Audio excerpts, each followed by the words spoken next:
get started just a little bit early. I apologize to everyone. The life of a neurosurgeon. I think everybody knows now that Dr. Patel, I don't think you know, Dr. Patel called, and at the last minute he had an emergency surgery. So he's not going to be here to give the lecture, but Susan Chilella very generously offered to fill in and talk about physical therapy and different interventions with physical therapy. So we'll have her get up in a few minutes. We have Juliana Wenninger here. If you want to get up and talk quickly about the United Night Walk.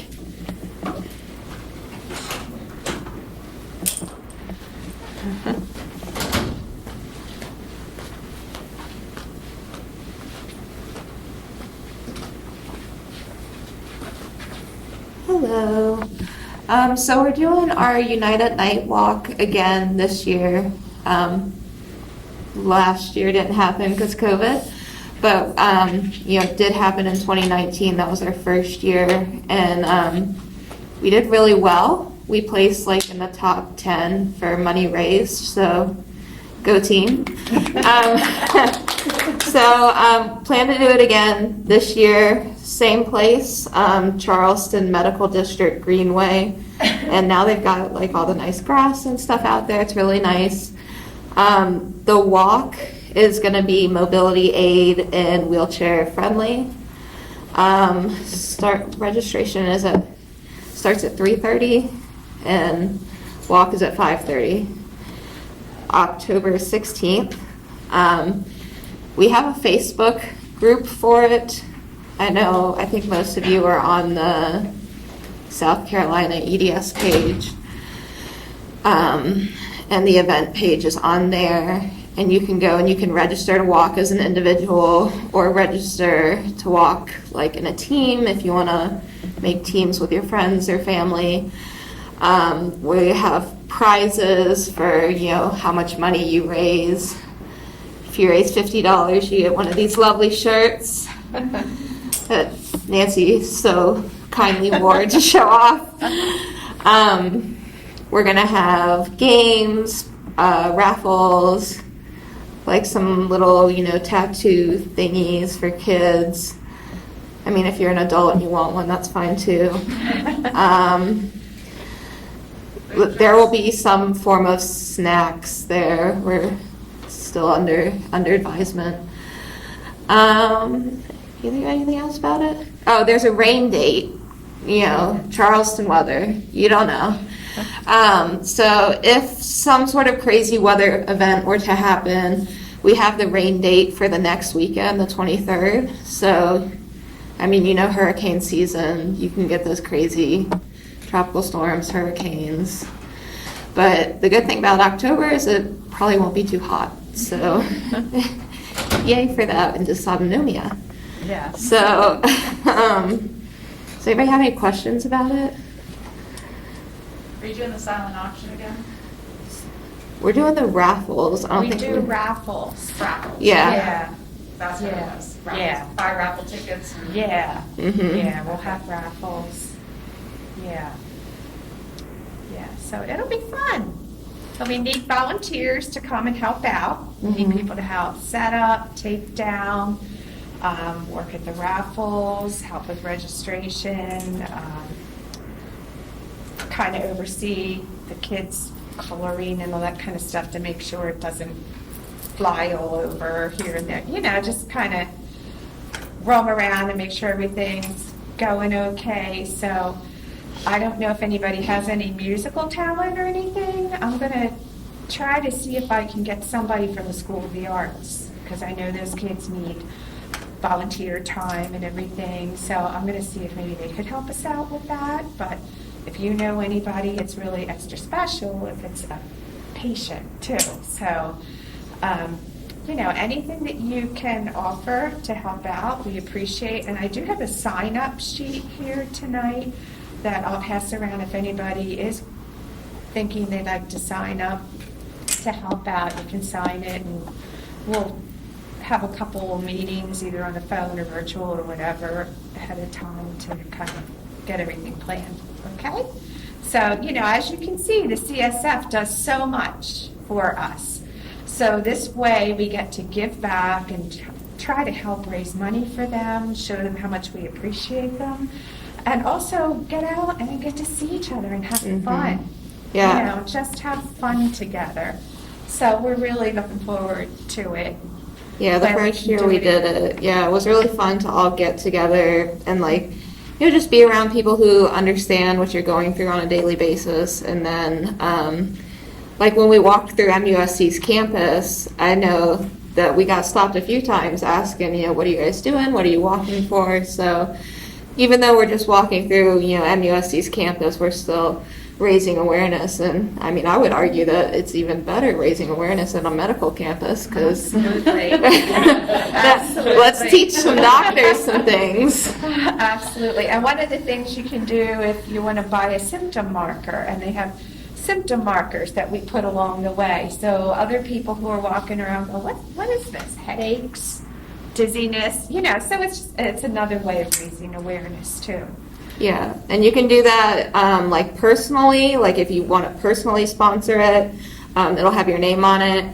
Or if you have a company or you have a friend who has a company and the company wants to sponsor it, then it could have the company logo on it. And we have those forms. I can get you those forms as well. Okay. Anybody have any questions? Okay, thank you, Julia. Okay. Julia is our chairperson for that. And then we have Sydney Severance here. She's going to talk a little bit about her experience. And she is an unbelievable young girl. Through her experience, she realized that we need an upright MRI here. So she is heading up Operation Upright. So she's going to tell us a little about herself and about what she's doing. Thanks, Sydney. Okay, so I'm Sydney, and like most of y'all, I have EDS and CCI. And so in June, I launched a fundraiser called Operation Upright, where I'm raising money for an upright MRI, which I think will be incredibly beneficial to MUSC and the Charleston region, because the closest upright MRI that patients have to go to is in Greenville. And when you're so sick, you really can't travel all the way there. Like how you're telling me your son, it took you 9 hours, you said, to get back. And that's just not okay. We can do better. It's such a simple solution to have one here. Yes, it's expensive. It's $1.2 million, but I have started raising money, and I've raised over $123,000 already, and I found an incredibly generous anonymous match donor. So really, double that, and I'm so excited to be raising money for the upright MRI, and I would just like to ask all of you guys for any advice or fundraising tips, or if anyone knows someone who would be interested in donating, or how to spread the network of people or share awareness about the fundraiser, because I've tapped into all the people I know, and I'm 17, I don't know that many people, and I need to get the word out that I'm raising money for this because it's such a great cause. And I feel like if more people who had EDS or who had family who have gone through this knew about it, then they'd be willing to give or connect me with people who would want to give to the cause. So if any of you know anyone, I would love to talk to them or meet with them. But that's really all I had on Operation Upright. Want to tell us a little bit about yourself, Sydney? Well, throughout the whole experience with EDS and CCI, my life changed a lot. I went from being very engaged in sports and adventurous things like tubing and outdoorsy, activities to not being able to do that, and now my body can't handle that. I don't have the same go, go, go energy that I had before, and I'm not able to do a lot of the things that I could do, but I can't let myself be down about that. So right now I'm trying to explore new hobbies. I'm trying to look into doing different things with my time, trying to look into the arts, focusing more on academics, stuff that won't physically strain my body as much. And everyone recovers differently, but rehab and nutrition have been key components in my recovery, and I'm really focusing on doing a lot of rehab with Susan and eating healthy. But yeah, that's been my recovery so far. It's been long. You're doing a good job of it.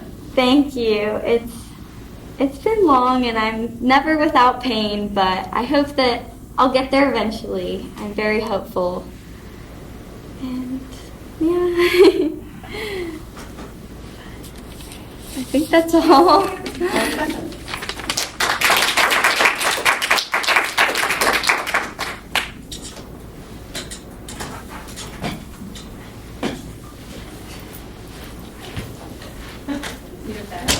Congratulations for that thing. Okay, so next I want to introduce Susan Chilella, and I don't have a formal introduction, so I don't know. Why I ended up phone call on the way here tonight. Poor Susan agreed to fill in without any prep or anything and talk to us about physical therapy. So she's just an amazing physical therapist who specializes in hypermobility and EDS and all the things along that line. And we are very blessed to have her here in South Carolina. So, Susan, I don't know if you want to give any more background or anything. Okay. Hi, everyone. I think I know almost everybody. Susan, if you could stand over here, Okay. the mic would be great. So the folks at home can hear. Whoops. Got you in here.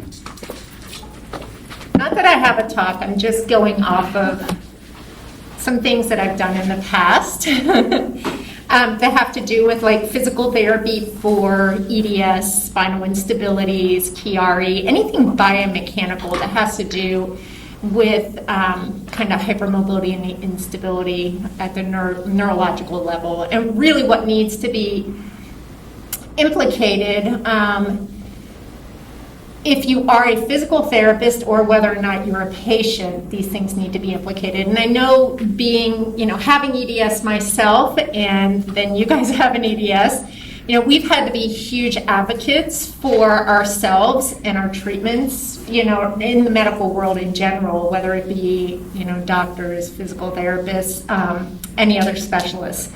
So, the biggest thing you need to know is that when you have hypermobility or instability, the mainstay is physical therapy because it's biomechanical. You're like a machine that has all these clunky parts to it, that slide and glide and move. And so if you think of a machine that has all these clunky parts to it, how efficient is that machine working?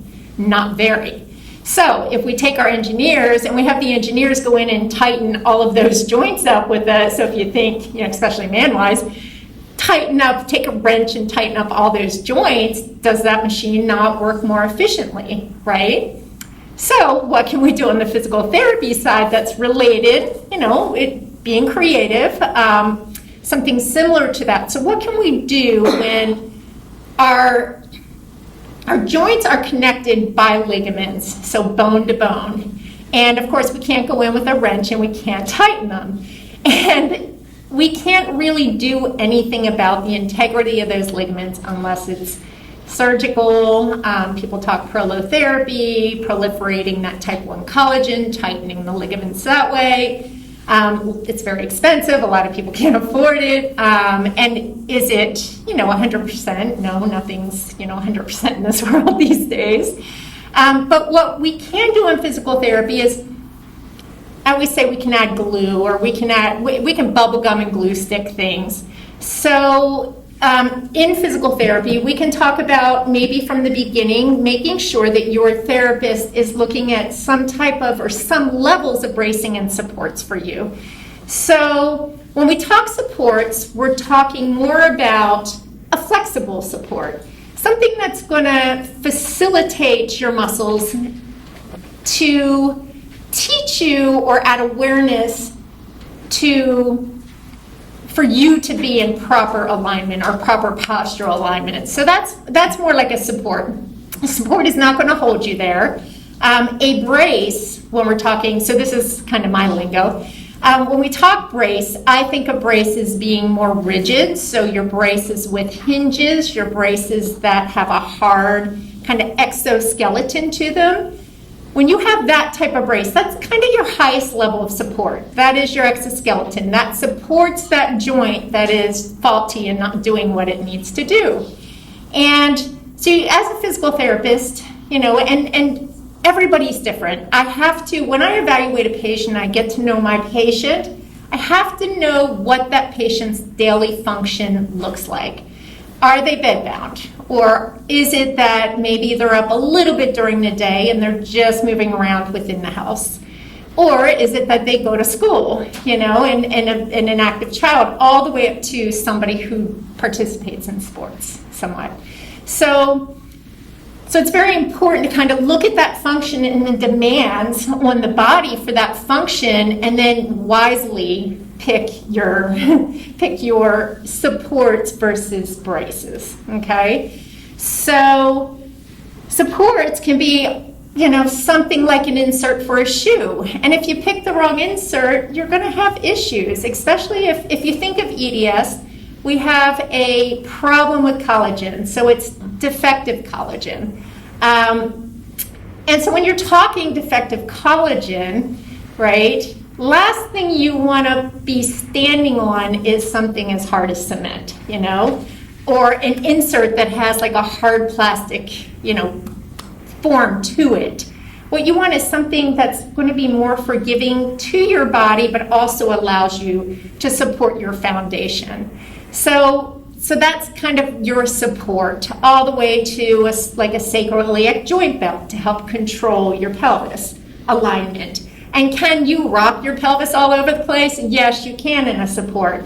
But that compression around the pelvis is going to give you that kind of proprioceptive feedback more than anything, for you to be aware, to be able, or to give you feedback for you to hold your body to be more in alignment, okay? So that's more of your supports. Now, if you had an instability, let's say at the neck area, the cervical area, you are probably going to use a little bit more of a rigid or hard cervical collar. And there you have to be careful.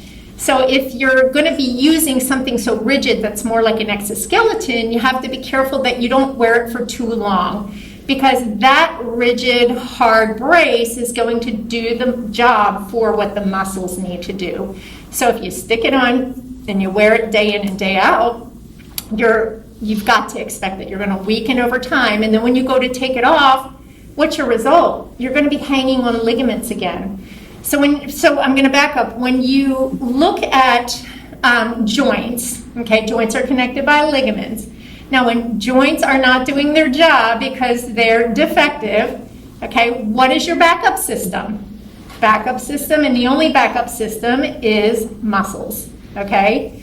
Now, muscles are really great when they're on and they're working, and they know what their job is, which that's what the physical therapist should be doing, is programming your patient's brain to know to hold postural alignment, or to fire the muscles that need to co-contract to get the pressure off the ligaments.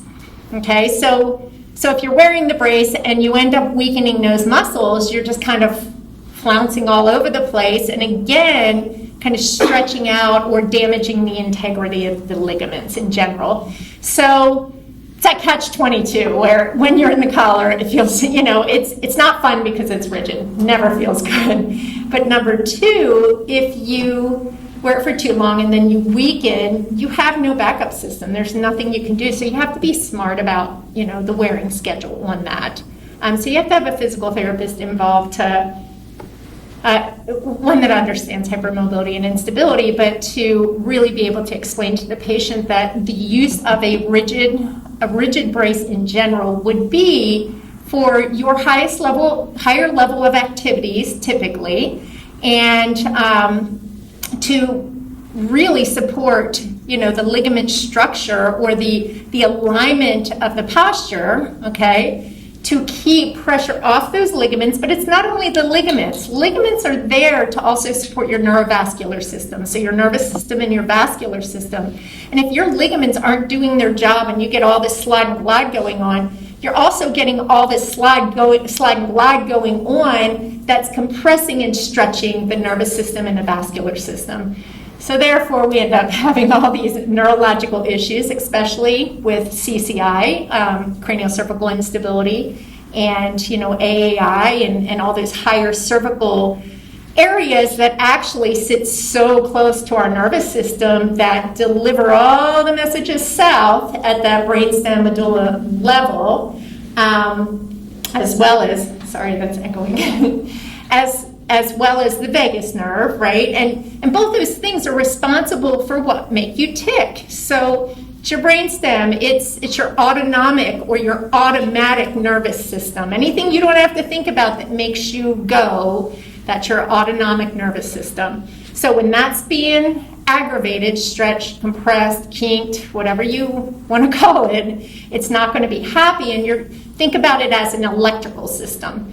So when you have kind of some just, you know, if you take a wire and you just bend it, eventually the coating, the outer layers start to break down and the wire starts to kind of fray a little bit. It's the same thing with our body. We start to aggravate it and we start to aggravate the electrical system, and when you do that, then everything south sputters, you know, and then everything goes haywire, and our electrical system controls everything in our body, our heartbeat, our gut, you know, just processing food and doing what it needs to do, and all the way to your immune system and your, then, you know, again, back up to your whole problem with dysautonomia kind of covers a lot of that. So, you know, as an advocate for yourself when you're in physical therapy, you have to make sure that if you have a hypermobile joint that's really bothering you, or an unstable joint, or something that's subluxating, dislocating, your physical therapist really needs to know that, so that they can kind of look at what your daily function and what your need is, and then what brace is best suited for that problem. Now, I'm a less is more person, so the least number of braces, the better. I'm sure everybody feels that way as a patient as well. So sometimes you only need a couple braces to kind of cover a lot of different areas. If you pick those main braces, then that helps kind of align you better so that other joints will follow suit and line up. So you might need maybe a light support or no support somewhere where you thought that you would originally need more bracing. So kind of think about that as a patient when you're seeing your physical therapist, and you know, ask a lot of questions, and kind of you know, be comfortable, because this is about management, it's not about fixing. So it's about your lifelong journey, and yes, we do strengthen and we do get away from bracing a little bit, but I wouldn't throw them out. I think it's a good thing to keep them for when things kind of go backwards a little bit and they're in your little toolbox. I call it, you know, it's a toolbox basically of things, and that way you can go back to your toolbox for when you do need it, especially if there's like a family wedding that's coming up and you're going to be on your feet dancing a lot, or, you know, just something that comes up that you typically even don't do and you'd like to do, and that way you don't hurt so bad after the fact. Okay, let's see, what else can we talk about here?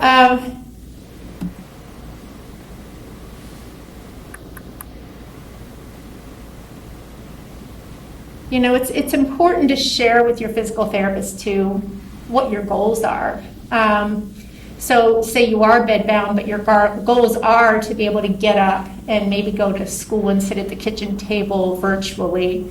If that's the case, then, you know, it's important to learn or have your physical therapist teach you about ergonomics, you know, finding the right chair to sit in to best support your body. And I had this conversation today with one of my telehealth patients. She sits in a kitchen chair, about on the edge of the chair, not supported. And, you know, as a physical therapist, I also have to make mention that she's like, well, is this not good? And I said, well, how long do you sit there? And she's like, well, I need to be sitting here for 3 hours, but I hurt within 20 minutes. And I said, well, if you find the proper chair and the proper supports for that chair, and the chair fits you nicely, and it doesn't have to be an expensive chair, you can find a chair possibly laying around the house that you can bubblegum and glue stick and add a back support to, and maybe, you know, have something under your feet if the chair is too tall, or if the chair is too deep, that back support can be pushed out a little bit so that your feet can be flat on the floor and it's not, you know, your feet aren't dangling and hitting. But there are a lot of things that we can do there. So ergonomics is very, very important on top of bracing. So just looking at the way you sit, and the body, the human body, is sitting in an office chair or a kitchen chair or whatever you're sitting in. And so you really have to adapt that chair to proper postural alignment so that we can endure. Now, does that fix it so that we can sit there for 8 hours? No, we still have to worry about management. So when we talk management, it's about being smart about finding out what your limitations are. So if you can sit there 15 minutes or 20 minutes or even up to 30, which is a long time, without increasing discomfort or having any, you know, or any fatigue, you know, then great. But when you first start to notice as a patient some symptom, and it may not be a red flag symptom, but something has changed at that 20-minute mark, that's your first kind of trigger symptom to say, oh, I need to change what I'm doing. So stand up for a couple minutes. You know, if you have a sit to stand desk, go up into the standing position, of course with right proper standing posture, and do it for about 2 minutes or a minute, whatever your limitations are. And that gives your body, your muscle system, a little bit of rest to be able to go and sit back down and endure a little bit longer. And, you know, when you get uncomfortable, when you start changing positions and you can't get comfortable anymore, you're way past that fatigue level. So get up and walk away and start back again later, whether it be later that day or the next day. Okay. And let's see.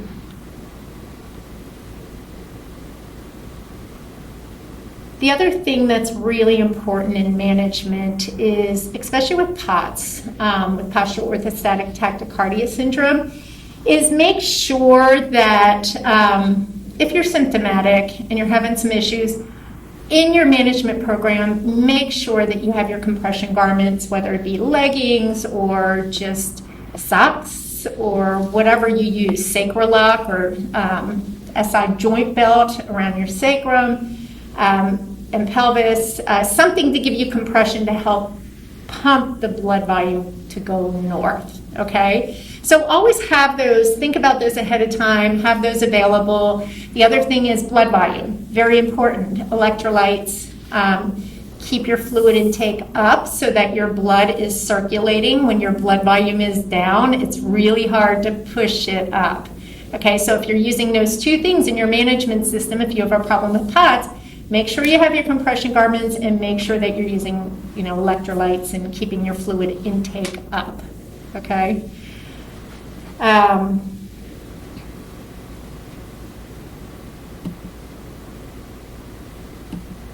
Just bounce around a little bit. Okay, we talked about cervical collars.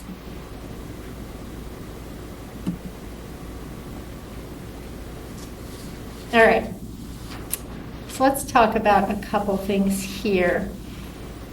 So what's important with alignment of the body and where do you start? This is another thing I had to talk about today is like, where do you start? This, you know, this girl was just in tears over, am I ever going to be able to function again? And she was diagnosed just recently with CCI, and she's in a hard collar 24/7 because she doesn't know what else to do.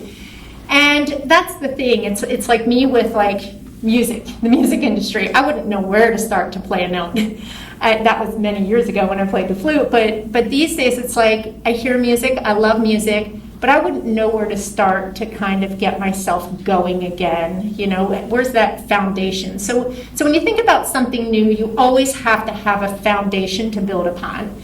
So with the human body, back to the machine, okay, you've got two houses. One house built on sand, one house built on cement. Which one's going to fall down faster or break down faster? The one on the sand or the one on cement, right? You don't even have to tell me. And the one on sand, okay, so look at the human body as a block system, okay, so whatever number of blocks. And if you set your first foundation block on the sand, and the sand's like, ooh, rocking and rolling, right? And you just put that first block down, and it's kind of sideways. But you take your first block on the cement, and it sits nicely, right? So when you go to set your second block, the one on cement, you can stack very nicely, and it's going to be balanced. The one that's not on cement, that's kind of a little cockeyed, what's it going to do? It's got to counterbalance to be able to stay up there. So these are EDSers. This is us, hypermobile people, and I'll demonstrate. So when we have all these movable joints and we lock our knees back all day long, like I'm doing right now, let me come up here. Can I talk this way? Loud? Thanks. So if my knees are locked back, okay, where is my weight on my foundation for the human body? Back on the heels, right? Because all of my weight's being pushed that way for the next joint up. Then what's my femur bone or my thigh bone going to do if I'm bending back that way in my lower leg? It's going to get pushed here, right? So then my pelvis rocks back, or my bucket dumps out the back, and then everything, my spine kind of does the hangman thing, and then you got your bowling ball at the top, and that just kind of hangs forward. So that's me hanging on my ligaments right here. But if I take that first block on sand and I somehow level it, right? So even weight bearing on the bottom of my feet, and then I take my next block and I kind of stack it over my first block, now look at my posture. So not so bad, and I only fixed my first two blocks. So see how you have to build a foundation to then build functional alignment, which in turn will build functional movement, okay? So back to my bad foundation and my bad alignment, okay? Now I've got to change a light bulb. So here I am just hanging on ligaments, and I'm lifting my arm up to change that light bulb that's way up there. So what am I going to do? I'm going to compensate, right? So now I've strained my shoulder, my back doesn't feel good, my neck's forward, everything's all wacky. So then I come back down, and now I fix my foundation, I stack off my blocks, and now I reach up, and look how easy that is. So back to a functional foundation, fixes functional alignment, which then helps you have functional movement without breaking down those different joints. Okay, makes sense? So again, then you take your bracing around that house built on sand, and then that's going to stand almost as long as the house built on cement, because you managed it. You made some changes to it to kind of help it endure where you didn't do anything with the house that was built on cement. Okay? The other thing that I wanted to mention was a lot of EDSers have fatigue issues. I wonder why. And it's because our muscles are so overworking just to control our balance all day long. And so we tend to have this whole fatigue issue. Our muscles are only as good as when they're working. So physiologically, they need the rest. So when they need the rest, they're just going to not work, and other muscles are going to try and come in to save them, and that is called a compensation. Compensation's most of the time are not good for us. So it's about, again, recognizing that first symptom of when you're fatigued, when things are off, and going and resting, okay? Improper alignment, of course, because that's what's going to help you endure and manage throughout your day. So as soon as you start compensating and pushing through, that's when we end up being in bed. And the problem is the more that we push through, the more that we're getting physiological damage over time, more to our ligaments, more to our systems in general. So it's not always, it's not good to go ahead and push through when we have all this fragility of our collagen, okay? So very important to, sleep well, eat right, use your medication properly. If you can exercise the right way, then exercise, because keeping all of your systems strong and in balance, again, a good physical therapist will teach you the co-contraction of muscles to be in alignment so that you are stacked and that you're not hanging on ligaments, okay? Which will in turn protect your nervous system, vascular system, everything that makes you tick so that you can endure and continue to go and move forward with activity during the day.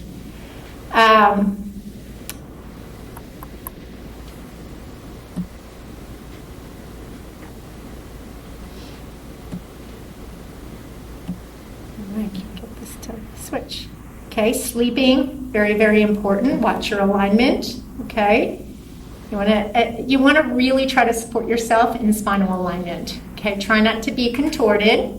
We want to wake up supported. So are you contorted or are you supported? Because every time you're contorted and you fall asleep, especially if you take some type of medication to really knock yourself out, you're going to be contorted for a while. And when you're contorted, what happens to your neurological system, your electrical system, your vascular system? Compressing and stretching again. And long-term damage of that in a prolonged position is not good for us. So it's very, very important to be supported with proper, supports and in alignment. Susan, Yes. what do you think about using braces, especially at night? If you sleep Yeah. and your hands tend to do this. Absolutely. When you're asleep. I'm a brace person at nighttime Okay. because you're not fighting against that muscle use. Your muscles should be resting anyway. But what happens is we posture, Yeah. so when we posture, we're doing those prolonged stretches again. And when you have a prolonged stretch, you're stretching or damaging the integrity of a ligament over time. So all day long. Are they comfortable and can everybody do it? No. But what we can do is we can develop sleep habits. So if you have to sleep in a brace, and if it doesn't work very well the first night and you're absolutely miserable, don't throw it out. Keep adding it back in. Put it on for a while and then wake up. I'm really uncomfortable. Put it on the nightstand. Get it back out the next night. Try it again, and maybe take it off, and then you wake up again. Put it back on. So it's about just acclimating your body to get used to something like that. It's a sensory thing. So. SI joint belt all day long. If you're loosey-goosey in that SI joint and there's a particular time during the month that it's very, very uncomfortable, wear that thing because it keeps everything together and it also keeps you from being contorted. Okay? So neck brace is hard to get used to sleep in a hard neck brace. Sometimes I have patients switch to nighttime so that they don't find themselves completely, flexed over or kinked over. We'll have them wear a soft collar instead just to keep them from those far ranges and maybe keep them into a mid-range. So support, I'm very supportive of that. Cell phone use. We all do it. Looking down, right? So when we look down and you have hypermobility, our vertebrae slide and glide forward. And so think about what's in our neck. Our vascular system, our nervous system, our breathing tube, just our swallowing tube. All of that stuff gets kinked. So when you're in those positions for a long period of time, over time, again, that affects all those structures. So we have to be very cautious and careful about when we're on our cell phone trying to be either in mid-range or alignment. And there's tools out there like your lazy readers or your prism glasses. There's like little elongated arms that you can attach to your nightstand. There's little stands that you can prop your cell phone or your iPad on to make it hands-free, to bring it up to a place where you can be in alignment. So use those aids. Susan, I've even seen that thing that like goes around your neck or something, and then it holds your phone here. It's like a Yeah, I've kind of seen it. kind of thing that comes. And again, around. that's a neck thing. So, Yeah, that's what I was especially if there's a wondering. lower instability. So if you have Yeah. something around the neck, so all of us girls, we've worn halter tops before or bathing suits that tie right here. And for me, that was kind of my first sign of something's not right here on my nervous system, was wearing halter tops and dresses that tie here. I would get nauseous and dizzy and blurred vision, and it would just get worse and worse, and I would push through, and I'd always be trying to get my neck, back in place because I felt it like it was off. So just, I would be cautious about that, just anything that goes around the neck that has weight to it. But, other things I think would probably, there's a lot of stuff out there. So, and I hope nobody's using that walking down the street now that I think about it in a city. Yeah. So, but yeah, there's other things that you can prop and use. And yeah, it's just about getting creative. I think I've learned a lot of my stuff from patients. My patients are so savvy. They go out and they find stuff, and I'm like, I'm putting that in my toolbox. And I share that with everybody. I mean, it's really about just being creative and coming up with things and surfing the net. The younger people like to do that. And I do it to an extent, but, use them. Just be smart about them too. So, okay. Physical therapy, muscle conditioning. Okay, so when you get to exercising, again, it's all about making sure your therapist finds that foundation where you're balanced, that you understand where to be in space for alignment, and then when you're exercising, when you talk about the gym, it's dynamic movement. Okay, so there's a lot of superficial muscles being moved, and when you shorten one muscle on one side, the opposite side lengthens, okay? So you're doing this. And within that is your spine, okay? So you're doing this to your spine as well, your nervous system, your vascular system, the sliding and gliding of the joints if you're fatigued. So you just have to be aware of those things. That's why, like you and I talked about the fact, I think you texted me one time and said, what should we do about assessment of the core, for strengthening? I mean, to be honest with you, I struggle with that all the time. It's not going to happen on your first visit. You're not going to assess the core. Your core is going to be a function, or your assessment's going to be a functional, kind of going to be functional. I mean, ask your patient what they are doing. If they can't get themselves up to sit on the side of the bed because they're bedbound, their core is super weak, right? But when you're looking at a gym exercise like planks and sit-ups and crunches, and that's all dynamic movement. So again, all your structures are being affected as well. And the problem, so plank's my closest, but plank has to be done correct, right?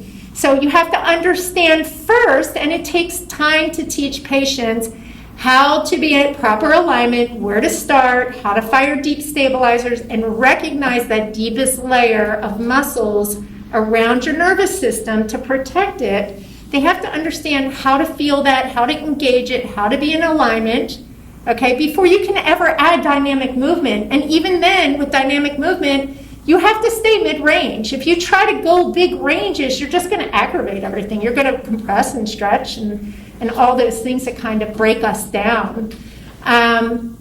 So yeah, I mean, when we go back to that, my assessment of the core is just going to be functional, whether I take a history or just watch what they do in my clinic.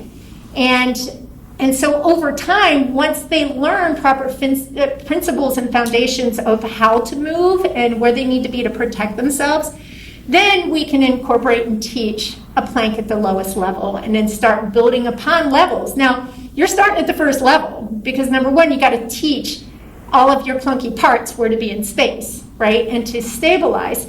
So once you get that down, then you can baby step to the next level. But if you just started a plank on your feet and your hands, it's just, for an EDSer, when you don't understand where to be and you have all this movement, it's just going to do more damage. So my whole assessment is more general, more based on function and history, and then watching them progress, and I assess them as they progress through the program, and they're able to hold all of these principles to protect vascular system, neurological system, spine, everything else. So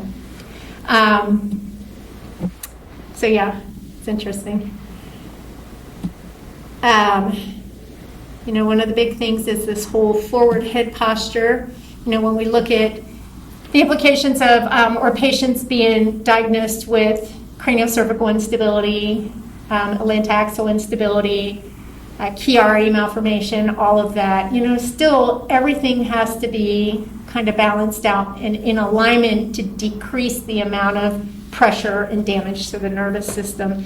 So again, we were made, unfortunately, with a 20-pound pumpkin or bowling ball on a toothpick. The most movable joint in the body is C1, C2, and so it's like a toothpick. We don't have girth around here, especially as EDSers for some reason. We're not football player necks. So if you have a football player neck, this big, thick stump that's really short, right, you can endure. You don't have a toothpick. Then you have like a stick from a tree, something a little thicker. But for us, we have toothpicks.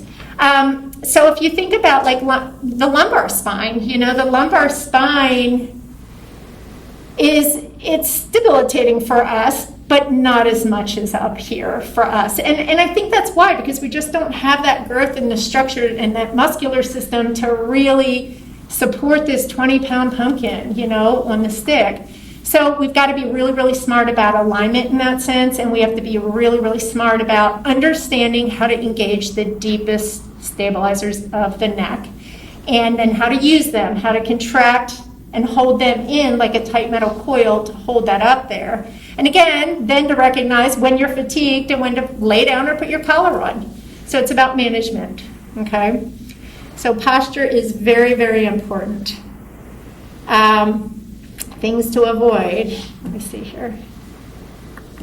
Things to avoid: yoga, extreme stretches of joints, poor posture, self-manipulations. Oh my gosh. All the people that are popping things and moving things and standing there talking to me, popping their knuckles constantly. It's so hard to teach this, but I know it feels good, but the problem is every time you add force, torque, and speed with a manipulation, it doesn't matter how gentle it is, to somebody who's compromised collagen-wise, it affects us. It's going to do micro damage over time. So every time you pop those joints and go to that extreme, because that's an extreme stretch to the ligaments and to the joints, it is going to affect over time to the point where it's going to get stretched out enough to where it can't protect our neurovascular system. So I tell my patients, try to avoid it. I mean, if we can continue to just strengthen, become this tight metal coil, be strong from the center and balanced and aligned, then there's going to be less feelings of having to self-manipulate, those joints. We self-manipulate mainly because our muscles are off balance. We're stronger on one side. So if we've got a tight muscle segment on one side, we're always weak on the opposite side. So if it's tight here, this is going to be long, and it's weak because it can't ever fully contract because of the tightness on this side. It's not letting up. So you got an imbalance going on. Yes? In addition to physical therapy, are there certain kinds of fitness classes that you would recommend, like a Pilates or a ballet? Yeah. I would stick to your Pilates is good. There are also red flags in Pilates, but more Pilates based. Just keep some rules of thumb, of moving within mid-range of motion. Keep short lever arms. Don't do these big, long lever arms, because when you have long lever arms, you're putting a lot of stress on the proximal or the joint that's closest to the trunk. Okay, so if you keep short lever arms and you just work within that range, it's just safer. It's safer on your neurological system in general. So yeah. So Pilates, I don't know, what else? You know, for me, I can modify anything, but I can modify yoga too. But when a patient's first learning this stuff, I tell them just to avoid a lot of this stuff, and then I give them kind of a Pilates principle background based on all of these little rules to protect their joints, and then they can go out and do, like, that's my goal is, you know, go out, go to the gym, live life under these rules. So, and just try and manage. But yeah, bar isn't that bad either. Just, it depends. Again, short lever arms, you know, put those rules in and you'll be better off anyway. So yeah. What's the other one? Tai Chi. Tai Chi is really good for balance and pulling in the core.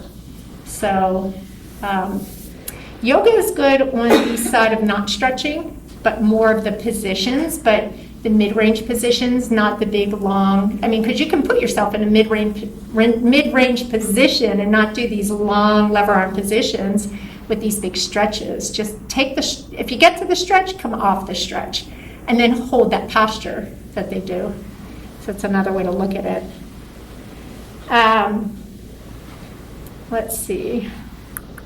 Yes, do not let any practitioner put their hands on your neck if you have an instability or hypermobility, because once again, you don't know the integrity of somebody's ligaments, and it's a spectrum, and just by touching their neck, you could set off things. I set things off just by moving pelvises, and that's connected to the neck, but I mean, we do it, and sometimes we do it diagnostically just to figure out how bad it is up here just by moving the base of the spine. So just be smart about that. Every story I get with every new patient is they've been through traction, they've been through manual therapy and physical therapy, they've been through chiropractic manipulations, they've tried everything, and then bottom line, 3 years later, 5 years later, a year later, every one of them is a disaster. Even though they felt good when they left, and then days later they felt worse, so they had to go back in because they thought they needed another adjustment. It's just damaging the integrity of the ligament. And so for me, and this is me just to kind of back up what I do, is that's all I see all day long is EDS and mostly all CCI. And I've done all that stuff. And I've done it, and I quickly realized that it's just not worth it. It's not worth the patients that you kind of send into haywire. And that was years ago. But yeah, I just feel really strongly about that, about other colleagues that feel other ways, and that's fine. They can, you know, treat them the way they feel. But for me, that's what I've learned, and I just kind of, I say hands off. So it's just what I advise my patients to do. When you do return to exercise, stay away from high speed. It's about controlled, small, mid-range movement. And move within that. So if you train like a tight metal coil, very slow and controlled, when you go to maybe play tennis, and you got to get a ball way out there, and you go to get to the ball out here, and you go to hit it. Okay, if your tight metal coil is not strong from the deep stabilizers, you're going to be continuing on and maybe falling. If your tight metal core is strong, okay, from your deep stabilizers, and you know your balance, you know your body, when you go out for that ball, you're going to hit it and you're going to coil right back up, okay? So you're going to have that balance. So when you do add speed to whatever it is, or, you know, at home, something drops off the shelf and you got to react and hold it, and it's like, oh, my shoulder. But the thing is, I mean, if you train these muscles from the center, from the core, when you go to catch that, there's going to be less chances of injuring that joint, okay? But if you train out here in speed and long end ranges, and you're trying to get strong in these long ranges, you're dealing with a long lever arm that can affect this joint up here if you add weight and resistance here. So it's just better to train slow, controlled, you know. So at the gym, stay away from the fast stuff. You know, it's better to, on the cardio stuff, to ramp up your resistance as long as your form is correct. As long as your form's correct, you can challenge yourself with resistance. And that's going to get your cardio going. That's going to strengthen, your core very, very well. And like I said, when you go to do all these other activities, then, you're going to be more apt to be protected. So. Do you prefer using weight bands rather than weights? I do, and yeah, I do. If not light weights. Again, you can, there's a whole lot of things. So in physical therapy, we have things called closed chain exercises versus open chain exercises. So closed chain exercises would be, for instance, when you go to the gym and you do the leg press, okay? Number one, you have to do it right. Number two, your feet are fixed and you're just lowering yourself and pressing out. Now, you go and you get on the leg extension machine where your feet are open, they're not attached to anything, and that makes it more of an open chain exercise. So that knee joint can slide and glide because it doesn't have anything fixed to it from the foundation. So it's an open chain exercise. So we tend to have more problems doing any of those open chain exercises at the gym. Safer to stay, have that foundation and being fixed and then controlling everything above that foundation. Okay.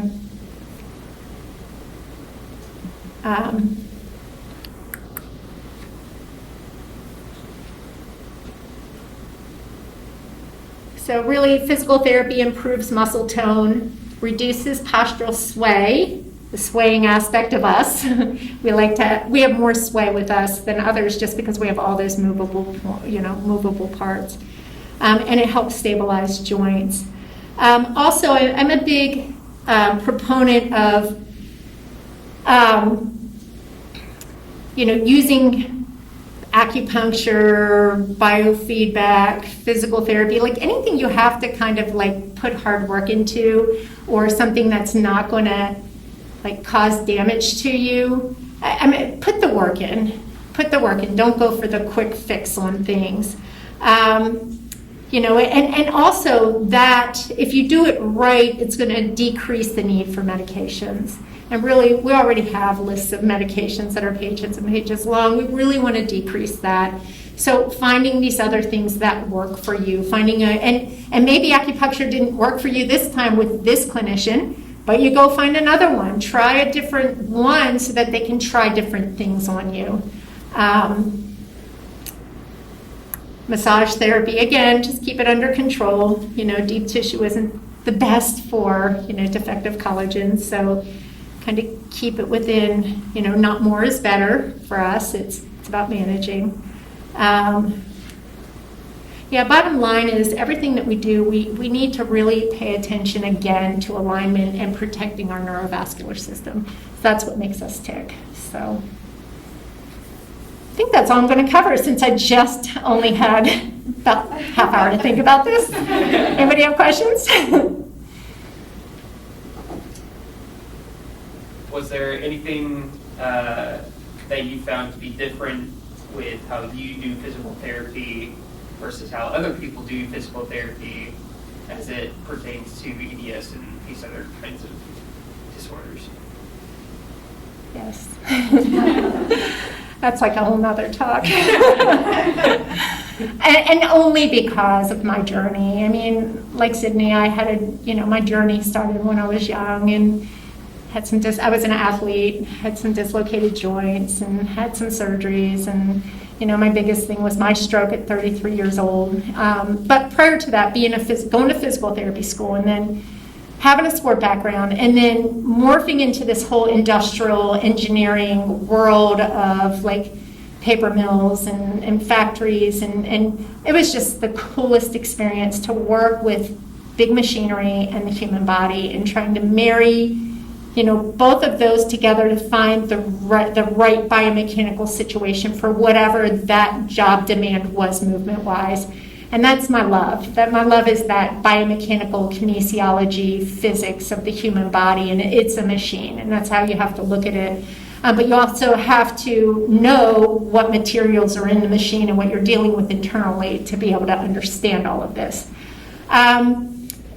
So yeah, that, and then my stroke and being paralyzed on my right side, losing my speech, seizure disorder, 2 years of rehab, getting back, going back and gradually building myself back into the PT world, and then going into the ergonomic computer world. So it still kept me in that ball game, but it was all computers. Did that for a while, then had my child and went back into outpatient. I've always done outpatient, but then kind of just stuck with outpatient. And I think that journey and that education for me was just so invaluable for this, on top of the fact that I, live with EDS and hypermobility and everything, just marrying all of that together and just, again, thinking outside the box and thinking through problems with patients. And I think for me, I'd never, ever told a patient I couldn't help them, ever. I've never said, well, that doesn't work, I can't help you. Because there's always that level that you can go down all the way to existence of breathing with physical therapy. Laying in bed and breathing. If you can lay and exist and breathe, you have a place to start. But are we taught all that in school? No, not necessarily. So sometimes it's hard just for PTs and, to think outside the box in that sense. We don't get taught this whole connection between the neuroplasticity, proprioceptive biofeedback world that I do. And I guess I married a whole bunch of things to kind of come up with my protocol.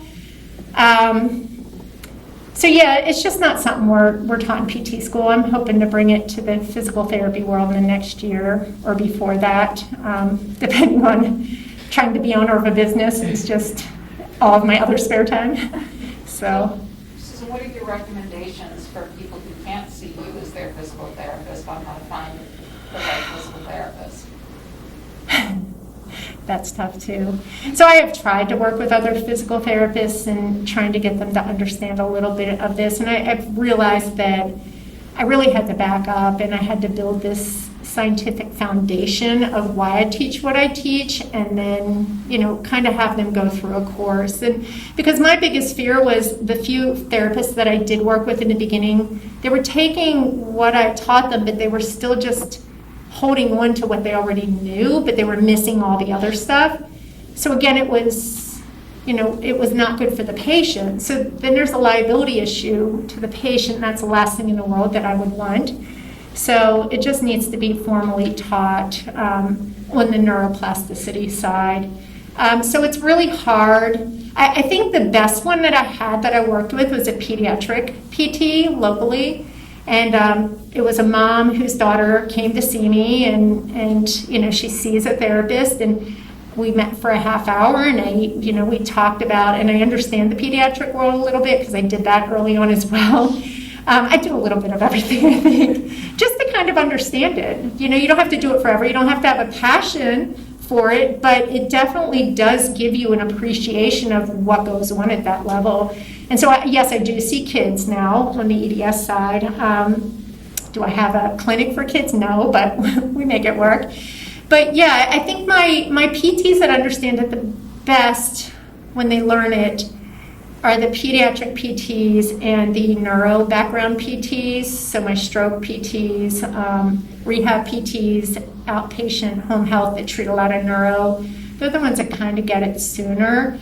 Outpatient ortho is the toughest because it just is. It's very biomechanical, which is good, but a lot of us have neurological implications, and we just don't think about that whole side. We just throw exercises at it, but the exercises aren't as specific as they need to be under certain guidelines to protect joints, hypermobile joints. So yeah, it's hard. Dr. Patel and I go back and forth with that, and patients come to me and say, I get emails all the time. I live in such and such area. Can you recommend a PT? And I do wish I knew more, and I do try my best with my set of colleagues around the U.S. to find somebody in their area. It's just hard. It's going to get better. Look where we've come from in the last 4 years. Holy cow, It's just things are evolving. We're educating the medical world, and that's the biggest thing. And I have to honestly say, what Chip and Courtney have just done, we can exist clinically without a scientific foundation. So back to my whole this is my whole world, is that scientific foundation is what is going to help us build clinically to get people more interested and to educate and to make people realize that this is a real problem. And I see it as a visual physics scientific thing, and I always have. And I realize that all these other neurological issues are because of that. So, I mean, I go to the gym, I work out 5 days a week. I still work really, really hard at keeping everything where it needs to be to keep my injuries and things down. I go out and play tennis and I hurt for 2 weeks, which I did recently. Sliding glide at the ankle after a fractured ankle 5 years ago. Yeah, no. So yeah, and it just reminded me that really I shouldn't be doing all that lateral running around movement, much. So yeah, I wish, but I think we're going to get there soon. So that's a good question, and I think, we're getting there. My colleagues all are working really, really, really hard at this, and I have some amazing colleagues that do what I don't do. So we all collaborate. We're all very academic, even though we're all private practice, because the academic side, sometimes is a little bit of a challenge to get them to understand this as well. But we're going to get there. Absolutely, we're going to get there. Yes? I have 2 questions, and I feel like one might be unfair to ask you because I don't know if you know the answer. But about how long does it usually take after you start implementing your protocol before someone starts noticing symptom improvement? And then secondly, what's the deal with insurance? How do people get this covered? Because I know it's really hard to get your health insurance to pay for physical therapy long term. Oh boy. Yeah. I battle this every day, and that's what made me I'm not such a good clinic owner. I'm not a good owner of a private practice, because I went into this saying, I'm going to take all insurances for all EDSers, and we're going to do this. And yeah, that was taking me down and closing my doors really, really quick. So I had to start learning about the insurances. I quickly learned who wasn't paying, who was making me do 20 hours worth of work for $70. And they want you to go away, and that's what had to happen. I had to go away because 20 hours, my time is not, I don't even have it. So I had to figure out that out the hard way. So yes, I do still take insurances that don't, give me a hard time. And I hate to turn patients away because of it. But what I do, a lot of us as specialists will allow, the patient to pay cash so that we get paid, so we can pay our overhead, and then come back around, provide them what's called a super bill, which provides all the ICD-10 codes and the CPT codes and all the information that's needed for the patient to go back and fight it out with their insurance. So I have to remind patients that you guys are the customers. When you buy an insurance plan, they want to make you happy. So hold them to it, Don't be relentless. And I know it's a lot of work, and I went through that with my stroke. The insurance world was a nightmare with my stroke, and I couldn't communicate, and I was the only one they wanted to talk to, not my parents when I'm 33. And it's a game, it truly is a game, and I don't have time to play it. So I let the patients go back and do it, and I'm like, I'm sorry, this is what I can offer. Before you start with me, understand what you can afford, and understand how much your insurance is going to reimburse you. And I'll do what it takes on my end to make it happen. So there's the insurance. But it's frustrating. None of my colleagues take insurance. I think I'm the only one. But also, is there a usual amount of time that maybe EDS patients start to feel a little bit better? Is it immediate? Yes. So with that's your other question. It's different for everybody. Everybody's functionally at a different level when they start. So that's a lot of times what we have to figure out is how neurologically compromised are they, or are they at all? And then we have to look for that successful place to start. So if we can find that successful place to start, then we have a foundation to build upon.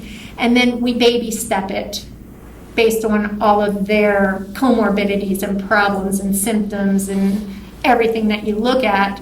So we hope, I work with chronic fatigue, ME patients, so I'm kind of working with that world as well. Many of my patients come with that diagnosis, then find out later that they have EDS because now they have CCI. So their first diagnosis would be in that world. And those patients are dealing with things like post-exertional malaise. And so a lot of those patients are very, very, very fatigued, very limited in their activity levels. And I have to say, I have a patient from Alaska, and she started with me, and she could do 1 Kegel a month. She tried to do a few, and it put her into this whole post-exertional malaise. She got very sick. So then and she's a physical therapist. So she backed out. She figured that this is where I can start. 2-second Kegel, engage, hold, release, and she was able to start that, and for several months she just built upon that. And now she's up, she's helping us, she's part of my colleague system. My other one had fusion, and she also is in the ME world, and they're huge advocates on that side. But I can't operate without them. I can't operate without them. They're like my godsend because so many EDSers, if not all, have some degree of fatigue. So when I work in fatigue management, not only fatigue management, but activity management. When we're looking at that, we're trying to marry the two so that you can better manage your day, whether you're a college student, an athlete, bedbound.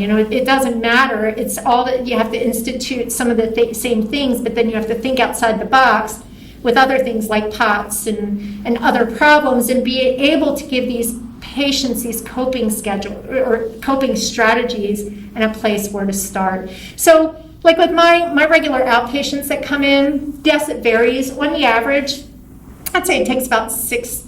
The patients start to feel better. They can get through my program in about 6 months. A lot of them stay on and just decrease the amount of time that they come over time, maybe come once a week or once every 2 weeks, and then they're doing a little something on their own. Symptoms can vary from the very beginning, like the second visit, just because I'm teaching them how to position themselves in sleeping, how to wear the collar right and when to wear it, how to sit in their chair if they're at a computer all day because they're a student or they're working, just setting up that ergonomic management. And that's all I do. They're like, oh my gosh, this changed my world. Now we got to strengthen, so that we can endure longer. So yeah, a lot of people right away they're feeling better.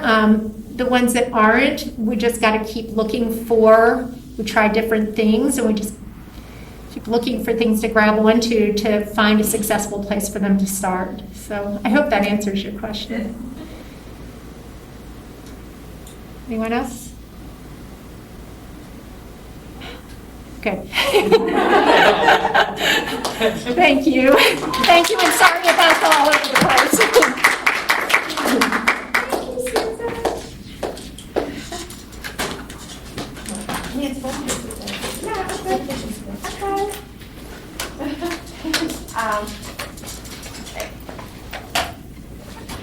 So I just wanted to bring up, I don't know if everyone knows about Chip Norris and Courtney Gensimer and what they've accomplished at the MUSC lab. I think probably all of you know, but there is a research study they're doing that if you're not in the study, you can look into being a patient.